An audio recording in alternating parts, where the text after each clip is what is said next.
La unidad no es resultado de lo que nosotros hagamos. La unidad en la iglesia es provista por Dios. Él obra en la vida de los creyentes para unirnos a Cristo y en esa unión con Cristo hemos recibido la unidad de un mismo cuerpo, de un mismo espíritu, de una misma fe, de un mismo bautismo, un mismo Señor, un mismo cuerpo de doctrina y una misma esperanza. Eso lo hemos estudiado en Efesios capítulo 4. Y en la fórmula que Dios nos ha dado para preservar la unidad, la semana pasada estuvimos estudiando sobre uno de los elementos que Dios ha dado para preservar la unidad. Y la unidad se preserva por medio del discipulado. ¿Recuerda? El discipulado. La forma en la que Dios nos capacita para preservar la unidad que hemos recibido es creciendo en nuestros discipulados en Cristo. Somos discípulos de Cristo y ese hecho de ser discípulos de Cristo significa que somos enseñados. Somos enseñados, esa es la característica del discipulado, la enseñanza. Y estuvimos estudiando dos áreas de la enseñanza que Dios provee para los discípulos de Cristo. Una es la enseñanza en el área de la doctrina. Somos discípulos de Cristo y Dios nos enseña su verdad, su palabra, su doctrina, el conjunto de verdades de toda la Escritura que nos muestran quién es Él, nos muestran su voluntad, nos muestran la esperanza que tenemos en Él y las gracias que recibimos en Él. Así que un área de la enseñanza es la teoría, podríamos decir. Y cada vez que crecemos en la doctrina, estamos cada vez más capacitados para preservar la unidad. Ahora, la otra área de la enseñanza de un discipulado no es solamente la teoría. El discípulo de Cristo se caracteriza por lo que hace. Por lo que hace. Un verdadero discípulo de Cristo es aquel que vive conforme a la doctrina. Así que la doctrina no es dada solamente para conocer, sino para ponerla en práctica.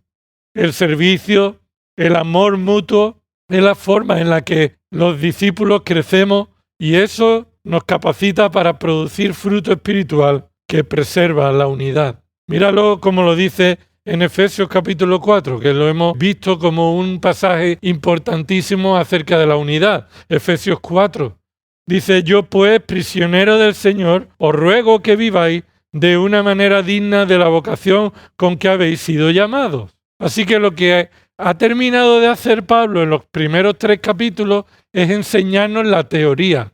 Y después de enseñarnos la teoría, que es la obra de Dios al salvar a pecadores, tanto judíos como gentiles, por medio de unirnos en Cristo en un mismo cuerpo, ahora Pablo dice: os ruego que viváis de una manera digna. Lo que esto significa es que los verdaderos discípulos se muestran en la forma en la que viven y es una manera que se corresponde con la vocación con que hemos sido llamados. Y recuerda, la vocación con la que hemos sido llamados es la vocación ¿de qué? De ser como Cristo. Esa es la vocación que todos hemos sido llamados a cumplir. Todos hemos sido llamados a ser como Cristo, a cumplir esa meta, a alcanzar esa meta, a tener presente esa meta que Dios nos ha llamado y está cumpliendo en nuestras vidas. Así que, ¿cómo debemos vivir hacia esa meta? ¿Cómo debe ser la manera digna? Versículo 2. Con toda humildad y mansedumbre, con paciencia soportándoos unos a otros en amor, esforzándoos por preservar la unidad del Espíritu en el vínculo de la paz. Así que lo que está enfatizando Pablo es que el verdadero discípulo vive conforme a la doctrina que recibe de la palabra de Dios, y eso significa que está dando fruto progresivamente de humildad, de mansedumbre, de soportarnos unos a otros en amor, y esto preserva la unidad del Espíritu. Así que la primera fórmula que Dios ha designado para que la unidad sea preservada en la iglesia es el discipulado. Vamos a ver esta tarde la segunda fórmula que Dios ha preparado o ha designado para preservar la unidad de la iglesia. Y empieza también por la D. Pero ahora no es discipulado, sino es la disciplina. La disciplina. Un discípulo vive conforme a una disciplina. La disciplina no es la disciplina que caracteriza a un deportista que tiene un plan de trabajo y una dieta que cumplir para alcanzar un resultado en las Olimpiadas. No es la disciplina el esfuerzo, sino nos referimos a la disciplina como la forma en la que Dios nos corrige. La forma en la que Dios nos corrige preserva la unidad. Puede que nunca hayas pensado en esto, pero vamos a verlo en esta tarde. La disciplina de Dios en nuestras vidas y la disciplina en la iglesia preserva la unidad de la iglesia. La unidad de la iglesia se preserva cuando buscamos cumplir bíblicamente con el llamado de ser transformado a la imagen de Cristo. En nuestro proceso de santificación, Dios usa la disciplina como forma no de castigo, sino de santificarnos con amor. Y esto es lo primero que debemos recordar. Dios usa la disciplina para santificarnos. Y la forma en la que Dios usa la disciplina para santificarnos viene del amor de Dios, y esto nos capacita para preservar la unidad. Todo pecado atenta contra la santidad de Dios. Todo pecado afecta nuestra comunión con Dios y también nuestra comunión unos con otros. Podríamos decir, el 99,9% de las razones que rompen la unidad de la iglesia es a causa del pecado tolerado. El pecado tolerado rompe la unidad de la iglesia, afecta la unidad de la iglesia. El pecado que yo tolero en mi vida afecta mi relación con los demás. La forma en que guardo rencor a otro afecta mi relación. La forma en la que murmuro con otro afecta la unidad.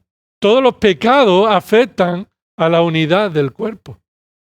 Así que no es de extrañar que Dios, por medio de la disciplina, nos corrige para que crezcamos en santidad, y esto significa que preserva la unidad.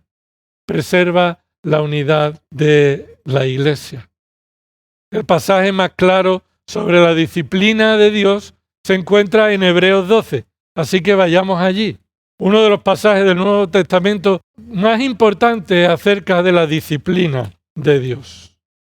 Allí la disciplina de Dios se relaciona con la carrera que tenemos por delante.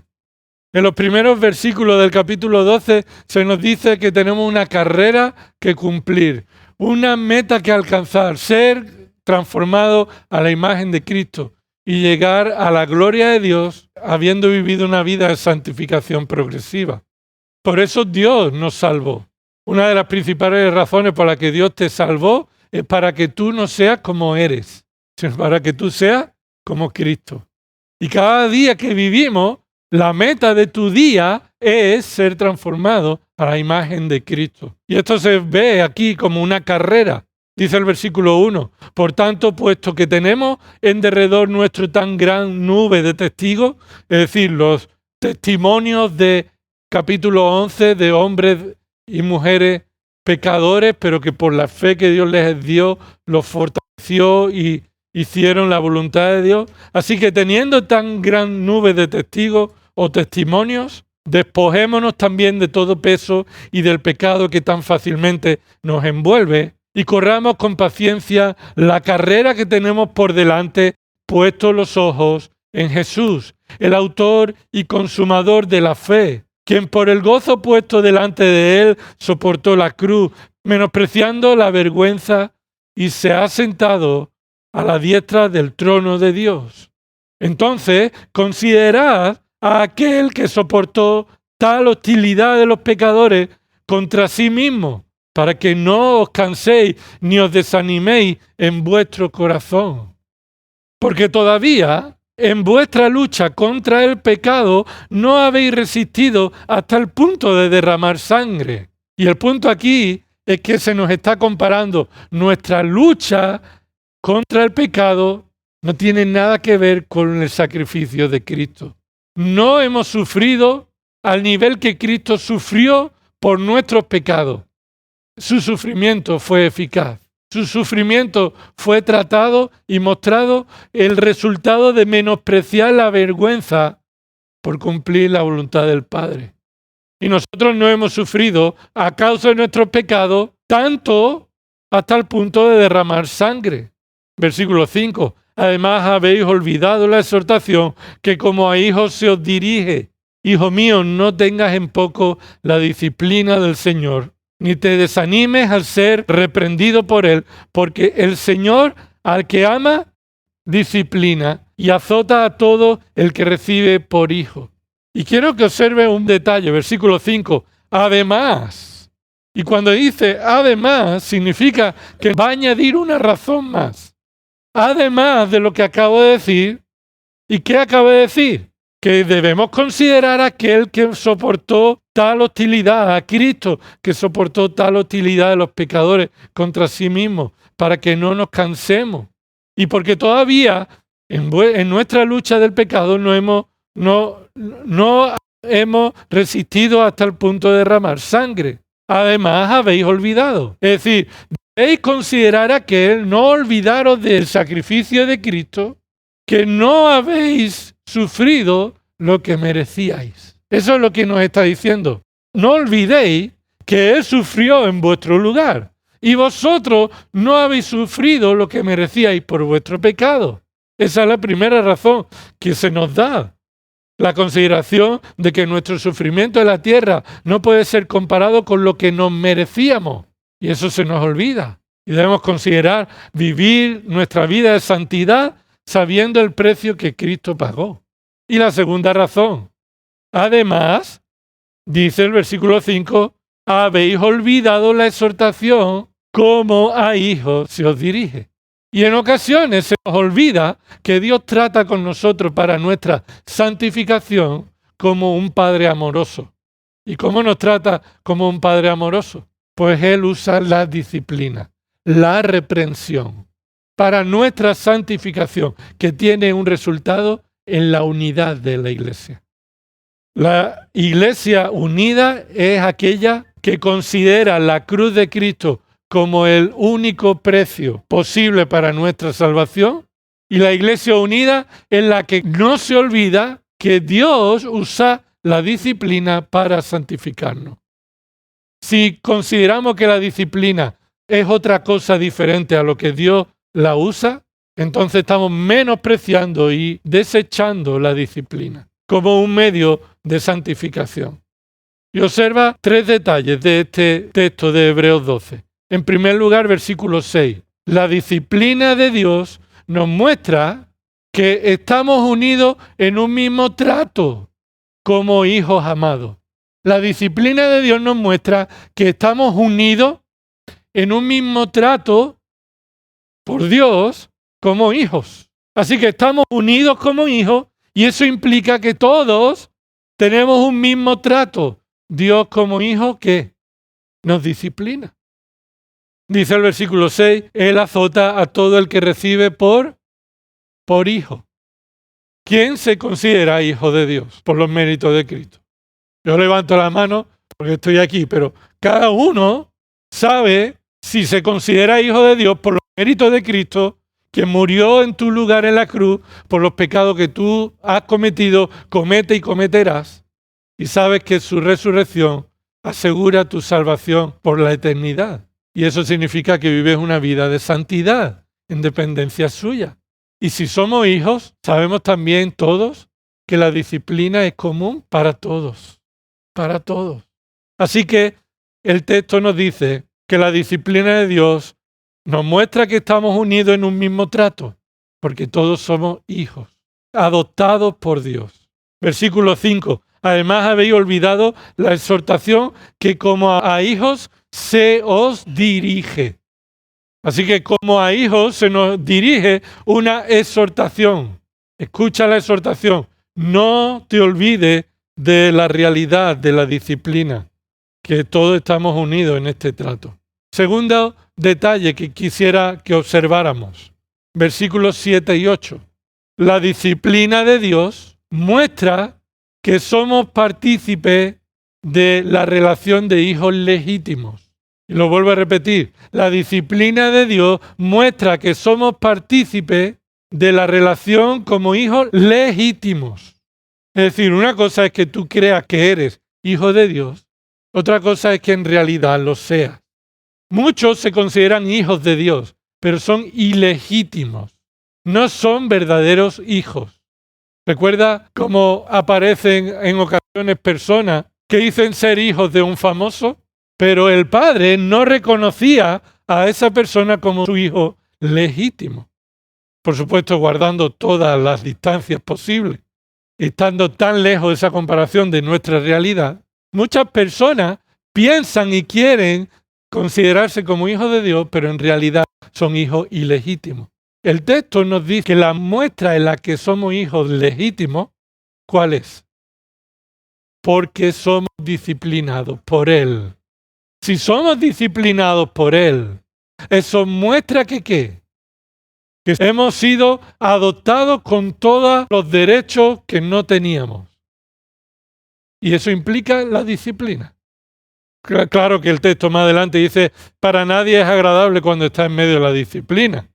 Pero sabes que el hecho de que seas disciplinado es una demostración de que eres un hijo legítimo. Eso es un motivo de gratitud, un motivo de gozo y además un motivo que preserva la unidad de la iglesia. Y en tercer lugar, versículos 9 y 10. La disciplina de Dios nos mantiene en un mismo propósito.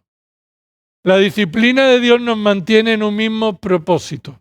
Abandonar nuestro pecado para ser como Cristo. Míralo el versículo 9 y 10. Además, tuvimos padres terrenales para disciplinarnos y los respetamos. ¿Con cuánta más razón no estaremos sujetos al Padre de nuestros espíritus y viviremos? Porque ellos nos disciplinaban por pocos días como les parecía. Pero Él, ¿y quién es Él? El Padre que acaba de decir, versículo 9, nuestro Padre nos disciplina para nuestro bien. ¿Y cuál es nuestro bien? Sigue definiéndose adelante, para que participemos en su santidad. Así que la meta es la santidad de Dios. Y la forma en la que Dios usa para llevarnos a esa santidad, ¿cuál es? Nos disciplina. ¿Tú amas a tu hijo? Disciplínalo. Con la palabra de Dios, pero la demostración de que amas a tu hijo es disciplinándolo para confrontar su pecado, para que participemos en la santidad de Dios. La santidad de Dios es la santidad de Cristo. Y esto nos dice que la disciplina de Dios nos mantiene unidos en un mismo propósito. Hermano, tú y yo, si hemos sido salvados por la sangre de Cristo, quien derramó en la cruz por nuestros pecados, tú y yo somos disciplinados y deseamos ser disciplinados porque tenemos el mismo propósito. ¿Cuál es el propósito que tú y yo debemos tener? ¿Participar de qué? ¿De la santidad de quién? De Cristo, de Dios. Y eso preserva la unidad. Cuando yo soy confrontado por Dios, o como vamos a ver dentro de un momento, cuando soy confrontado por un hermano con mi pecado, eso cumple el propósito que todos tenemos, que es nuestra santificación. Así que la disciplina de Dios y la disciplina en la iglesia cumple el mismo propósito que todos tenemos, participar de la santidad de Dios. Veamos el propósito de la disciplina, simplemente para recalcarlo, porque ya lo hemos leído. El propósito de la disciplina, ¿cuál es? El propósito de la disciplina es ser conformados a la imagen de Cristo. Podríamos decirlo de otra manera. El propósito de la disciplina es corregirnos y confirmarnos. Lo acabamos de estudiar. La disciplina confirma que somos hijos, ¿qué? Legítimos. Así que la disciplina es para corregirnos, pero también para confirmarnos quiénes somos. Ese es el propósito de la disciplina. Ser transformado en la imagen de Cristo, corregirnos y confirmar quiénes somos por la gracia de Dios. ¿Cuál es el proceso de la disciplina? No vamos a entrar en todos los detalles, pero vamos a señalar algunos detalles sobre el proceso de la disciplina. Un primer pasaje sobre el proceso de disciplina, Mateo 18, versículo 15 al 20. Y ahí se nos habla acerca del proceso de la disciplina que Dios ha mandado a cumplir en la iglesia. Así que ya esta es una disciplina aplicada en nuestra relación unos con otros y formando parte de la iglesia. Mateo 18, versículo 15. Y si tu hermano peca, ve y repréndelo. A solas, si te escucha, has ganado a tu hermano. ¿Sabes qué? Este debería ser el patrón de nuestra vida. Hasta aquí debería llegar la realidad de nuestra vida. Que si pecamos en amor, si no podemos soportarnos los pecados unos a otros, o si consideramos que es un pecado que debe ser confrontado en la vida de un hermano, porque está trayendo todo este mal que siempre el pecado trae en nuestras vidas, entonces vas a sola y lo reprende. Y esto es reprenderlo en amor, consideración, como veremos más adelante, a ti mismo antes de llegar al hermano. ¿Y qué debería suceder? Pues que el hermano, delante del Señor, confiesa ese pecado. Agradece al hermano haberlo confrontado. Examina su vida en oración. Señor, si lo que mi hermano ha dicho es así, quiero que tú obres en mi vida. Me arrepiento de que esto esté sucediendo en mi vida. Quiero que tú me fortalezcas para abandonar este pecado. Has ganado a tu hermano en el pecado tolerado en su propia vida. O incluso un pecado que él mismo no consideraba, no veía en su vida. Has ganado a tu hermano. Has rescatado a tu hermano. Pero en muchas ocasiones no termina ahí la cosa. Versículo 16. Pero si no te escucha, es decir, si no te hace caso, lleva contigo a uno o dos más para que toda palabra sea confirmada por boca de 2 o 3 testigos. Y si rehúsa escucharlos, dilo a la iglesia. Y si también rehúsa escuchar a la iglesia, sea para ti como el gentil y el recaudador de impuestos. Es decir, ha recibido la disciplina 1, 2, 3 veces, con paciencia, progresivamente, y al final ha seguido rechazando el arrepentimiento. Así que la disciplina no consiguió la corrección. La disciplina tampoco confirma su identidad como hijo legítimo. Y por eso dice, tenlo como un gentil y recaudador de impuestos. Es decir, predícale el evangelio considerándolo como alguien que necesita la salvación. No como alguien que ya ha sido salvado y necesita el evangelio para su santificación, sino como alguien que no ha sido salvado aún. Lo que vemos aquí en Mateo 18 es que el pecado que afecta a la unidad de la iglesia solamente puede ser quitado para preservar la unidad y el testimonio de Dios por medio de la disciplina. Así que la disciplina protege a la unidad de la iglesia, haciendo volver al pecador de su pecado. Es un proceso que manifiesta que la iglesia está unida. Porque cuando vas a tu hermano y le reprendes y no te escucha, llamas a 1 o 2 para que haya 2 o 3 testigos y no te escucha, entonces dilo a la iglesia. ¿Sabes qué? Esto significa que la iglesia va a hablar con esa persona también. Porque dice el texto, si no escucha a la iglesia, significa que la iglesia está unida en el propósito de disciplinar. Está unida en el propósito no de machacar a alguien, no de ir en contra de alguien y hacerle daño, como en ocasiones la disciplina se ha aplicado equivocadamente y no bíblicamente. El propósito de la iglesia en la disciplina es traer al pecador de su pecado, rescatarlo de esa situación. La iglesia está unida en el propósito de ser transformada a la imagen de Cristo aplicando la disciplina en la iglesia.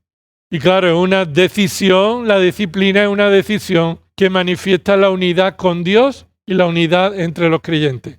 Míralo conmigo un momento. Capítulo 18, versículo 18. En verdad os digo, todo lo que atéis en la tierra será atado en el cielo, y todo lo que desatéis en la tierra será desatado en el cielo.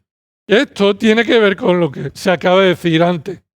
Aquí se habla en un lenguaje de aquella época. Atar y desatar significa tomar una decisión acerca de esa persona.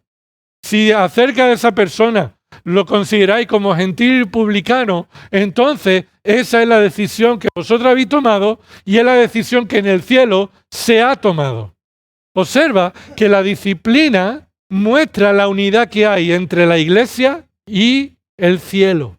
Y no el cielo, los ángeles, o el cielo, las estrellas. Dios. Lo que aquí el texto está diciendo, lo que atéis en la tierra será desatado en el cielo, y lo que desatéis en la tierra será desatado en el cielo, significa que cuando la iglesia aplica la palabra de Dios, está en consonancia, está de acuerdo con lo que Dios en el cielo está tomando la decisión. Se encuentra el respaldo del mismo Dios a la hora de tomar esta decisión. Así que en el proceso de disciplina se manifiesta la unidad de la iglesia con Dios y la unidad de la iglesia entre los creyentes. Porque mira lo que dice el versículo 19. Además os digo, es decir, no solamente hay unidad con la iglesia, versículo 19, además hay otra unidad, que si dos de vosotros se ponen de acuerdo sobre cualquier cosa que pidan aquí en la tierra, les será hecho por mi Padre que está en los cielos. Porque donde están dos o tres reunidos en mi nombre, allí estoy yo, en medio de ellos. Y sabéis que este versículo significa que en el proceso de disciplina, Dios está unido, de acuerdo con el propósito en el que se reúnen dos o tres en oración, considerando la decisión que se toma en la disciplina. Así que la disciplina en su proceso demuestra la unidad que hay como iglesia en manifestar la santidad de Dios y también la unidad que se muestra en la decisión con el Padre que está en los cielos. Y vamos a hacer un texto más y continuamos la próxima vez con el resto de los pasajes. 1 Corintios 5, y con esto terminamos. 1 Corintios 5, del 1 al 8. En efecto, se oye que entre vosotros hay inmoralidad, y una inmoralidad tal como no existe ni siquiera entre los gentiles, al extremo de que alguno tiene la mujer de su padre. Y os habéis vuelto arrogantes en lugar de haberos entristecido, para que el que de entre vosotros ha cometido esta acción fuera expulsado de en medio de vosotros. Pues aunque ausente en cuerpo, pero presente en espíritu, como si estuviera presente, yo he juzgado al que cometió tal acción. En el nombre de nuestro Señor Jesús, cuando vosotros estéis reunidos y yo con vosotros en espíritu, en el poder de nuestro Señor Jesús, entregad a ese tal, a Satanás, para la destrucción de su carne, a fin de que su espíritu sea salvo en el día del Señor Jesús. Y continúa diciendo, vuestra jactancia no es buena. ¿No sabéis que un poco de levadura fermenta toda la masa? Limpiad la levadura vieja para que seáis masa nueva, así como lo sois sin levadura, porque aún Cristo, nuestra Pascua, ha sido sacrificado. Por tanto, celebremos la fiesta no con la levadura vieja, ni con la levadura de malicia y maldad, sino con panes sin levadura, de sinceridad y de verdad. Y esto está manifestando Pablo los pecados tolerados en esta iglesia que no se caracteriza por la unidad, ¿verdad? Recuerda que en el capítulo 1, unos decían ser de Pablo, otros de Apolo, otros de Cefas. Esta iglesia se caracteriza por tener luchas internas y no estar unidos. Y una de las razones es porque no aplicaban la disciplina, toleraban el pecado. No solamente cada creyente es responsable de disciplinarse a sí mismo para la piedad, de aplicar la disciplina en su vida, de desear la santidad de Dios, sino que también una iglesia que en conjunto toleramos el pecado y miramos todo a otro lado, porque así nadie tampoco me mira a mí. Es una iglesia que atenta contra la unidad. ¿Y por qué razón? Mira el versículo 2. La falta de disciplina está motivada por la arrogancia de la iglesia. La arrogancia de la iglesia. Por su jactancia, su orgullo, su consideración de ya ser suficientemente bueno en su opinión. Eso es lo que caracteriza a esta iglesia. Versículo 2. Y os habéis vuelto, ¿cómo? ¿Qué dice en vuestra Biblia? Arrogante. Es decir, consideráis que sois mayor de lo que en realidad sois, que sois mejores de lo que en verdad sois. Os habéis vuelto arrogantes en lugar de haberos entristecido. Versículo 6. Vuestra jactancia no es buena. No es bueno jactarnos de considerarnos mejores de lo que en realidad somos. Y ahí es cuando la unidad es atacada, cuando cada uno considera que es mejor de lo que en realidad es. Y entonces no acepta que nadie le reprenda y por tanto va a evitar reprender a nadie. Ahora, el pecado que causa disciplina debe producir ¿qué? A una iglesia. ¿Qué debe producir a la iglesia el pecado? Según el versículo que hemos leído, vamos a concretarlo. Versículo 2. Según el versículo 2, ¿qué debe producir el pecado en una iglesia que está unida en el propósito de ser como Cristo? Tristeza, tristeza. El pecado en tu vida debe producirte tristeza. Bienaventurados los que lloran y los que lloran por su pecado. Así que una iglesia que está unida es la iglesia que responde al pecado de la misma forma. No con jactancia, sino con tristeza. Tú debes sentir tristeza cuando tú pecas. Y debes sentir tristeza cuando ves a un hermano pecar. Y como iglesia debemos estar unidos en ese mismo sentir. En el sentir de estar entristecido al ver que el pecado que está en nosotros y hemos recibido el poder del Espíritu para luchar contra el pecado, en lugar de ser confrontado, es tolerado. La respuesta entonces de una iglesia que está unida frente al pecado que no es confesado, ¿cuál debe ser? Una iglesia muestra su unidad cuando frente al pecado responde ¿cómo? Con tristeza y ¿con qué? Y con disciplina. En este pasaje no se describe el proceso de Mateo 18, sino que se lleva al punto final de Mateo 18. Deberíais expulsar a tal persona. Versículo 5. Entregada a ese tal a Satanás. Cuando os reunáis como iglesia, yo también estaré con vosotros, aunque esté a la distancia, en oración con un mismo espíritu. Y sabéis que el Padre desde el cielo estará con vosotros en esa decisión. Expulsad al tal. Porque la iglesia que está unida en el propósito de glorificar a Dios está triste por el pecado, pero además confronta el pecado. La disciplina no rompe la unidad. Se tiene una idea tan mala de la disciplina, porque tenemos una idea tan mala de la disciplina. Primero, por nuestro propio corazón, porque a nadie le agrada ser corregido, disciplinado. Y segundo, porque en muchas ocasiones, como hemos dicho antes, la disciplina se ha aplicado mal, no bíblicamente, ni con el propósito final, ni con el método bíblico, ni con los recursos bíblicos. La disciplina no rompe la unidad. La disciplina preserva la unidad de la iglesia. Aunque una iglesia sea pequeña, no importa. La unidad de la iglesia no es la unidad de miles, ni de cientos. La unidad es aunque haya 2 o 3. Están reunidos, unidos con el propósito de exaltar a Cristo y vivir, participar de la santidad de Él. Esa debe ser la razón por la que te levantas cada mañana. Participar de la santidad de Dios. Señor, yo quiero participar de tu santidad. Ese es mi propósito. Muéstrame mi pecado y ayúdame a huir de las tentaciones, como, si Dios quiere, veremos el domingo.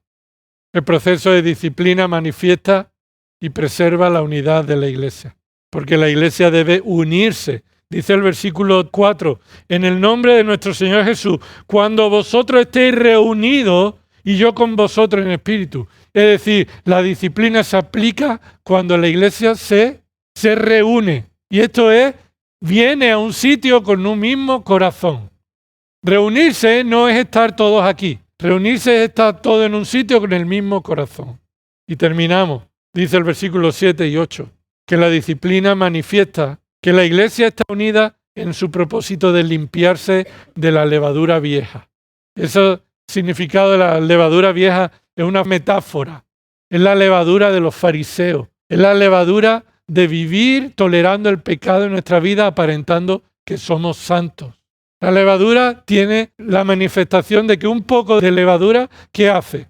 Lo hemos leído hace un momento. Afecta, fermenta o leuda toda la masa. Así que con un poquito de pecado tolerado, eso va a afectar al resto de la congregación. Eso va a romper la unidad. Hermano, tú y yo no hemos sido llamados a vivir en la semejanza de Cristo tolerando nuestro pecado. Por eso el Señor nos llama y nos enseña que la disciplina que Él aplica en nuestras vidas, personalmente y como iglesia, es la forma en la que vivimos en unidad con el mismo propósito de ser transformados a la imagen de Cristo. Continuaremos la semana que viene, si Dios quiere, con el resto de la enseñanza. Señor, gracias por tu palabra. Disciplínanos. No solamente porque esto demuestra que somos hijos legítimos tuyos, sino, Señor, disciplínanos porque deseamos, Señor, participar de tu santidad. Perdónanos, Señor, por tolerar el pecado en nuestras vidas. Cada uno sabemos qué pecado es. Y cada uno, Señor, por tu Espíritu Santo, estamos siendo avisados. Estamos siendo enseñados en nuestra mente por tu Espíritu Santo los pecados que tenemos que abandonar. Señor, te pedimos que no miremos a otro lado. Señor, que tú nos disciplines si toleramos el pecado en nuestras vidas y que también nos enseñes a preservar la unidad de tu iglesia que tú nos has dado en Cristo. Señor, aplicando disciplina como iglesia, unidos, todo con el propósito de entristecernos con el pecado, Señor, y de restaurar a aquellos que están en pecado tolerado en sus vidas. Señor, te pedimos perdón. Y si hay alguien aquí en esta tarde que reconoce en su corazón que es un pecador y necesita un Salvador, Señor, convéncele de que no hay nada que pueda hacer para merecer la salvación, sino que debe mirar a Cristo, aquel que murió en la cruz, Señor, y reconocer que esa muerte le correspondía a Él, nos correspondía a nosotros. Dale convencimiento y dolor de pecado, y que se arrepienta y que vuelva a Cristo como Señor y Salvador, y que confiese a Cristo como su Señor en su vida, y que tú cambies su corazón para que lo transforme a la imagen de Cristo. Todo esto oramos por los méritos de Cristo y en su nombre. Amén.